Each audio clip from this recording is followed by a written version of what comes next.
Today we are looking at the life and contribution of a chaplain of early colonial New South Wales, who was a powerful force for good in the early days of the colony, despite opposition from those with vested interests in the corrupt practices of the day. He also took the Christian gospel message to New Zealand with outstanding success. His name is the Reverend Samuel Marsden. Samuel Marsden was born in Yorkshire, England in 1764, the son of Thomas Marsden, a blacksmith.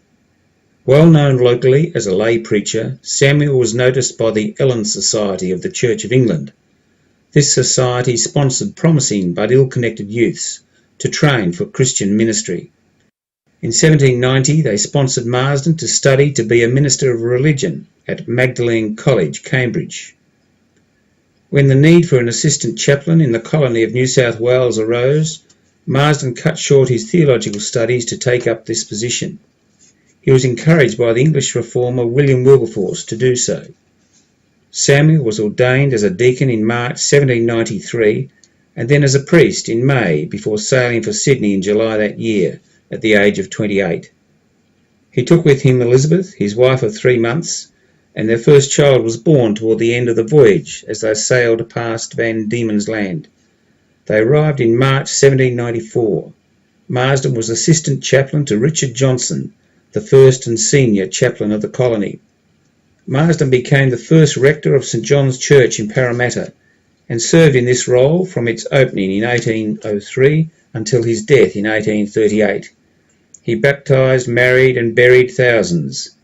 He started new parishes and built new churches.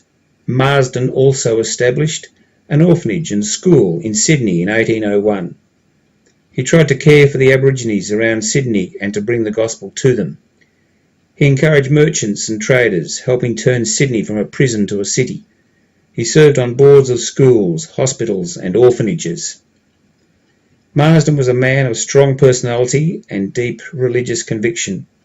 The corruption and degeneracy of the settlement was a great trial to him. He stood out against the rum trade that had corrupted the colony. His opposition to the immoral leaders of the community created many powerful enemies. He knew that the only hope for moral improvement was through the mercy and power of God, so he preached that people needed to repent and follow God's ways. But he didn't just preach, he also worked to overcome problems in the young colony. He was actively involved in every part of early colonial life. For some time, at Governor Macquarie's request, he served as the local magistrate. His reputation for severity as a magistrate earned him the title of the flogging parson, but it was expected of Marsden that he would hand down the sentences stipulated by the governor for various crimes.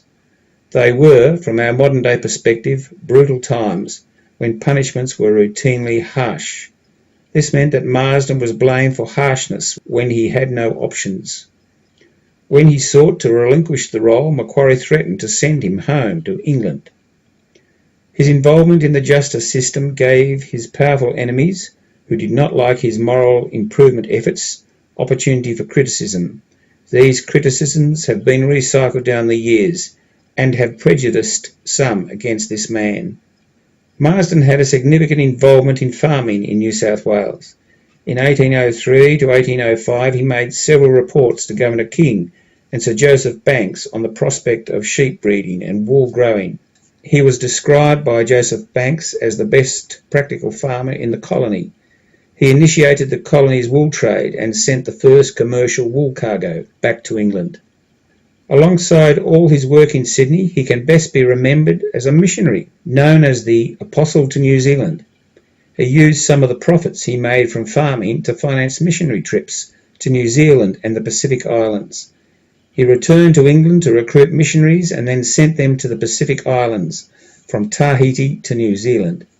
He bought and maintained ships to transport his missionary friends. Marsden himself took the risky trip across the Tasman to preach the Christian message. On Christmas Day in 1814, he was the first man to conduct a Christian service and sermon on New Zealand's soil. He travelled there 6 more times. Thousands and thousands responded to his missions and became Christians. When, as an old man, Marsden made his last visit to New Zealand, crowds came out in great numbers just to sit on the ground and see the revered apostle to New Zealand. Samuel Marsden died at Parramatta in 1838, aged 73. We honour Samuel Marsden, the second Christian chaplain in Australia, for his great influence for good and his work in spreading Christianity through New Zealand and the Pacific region. Christians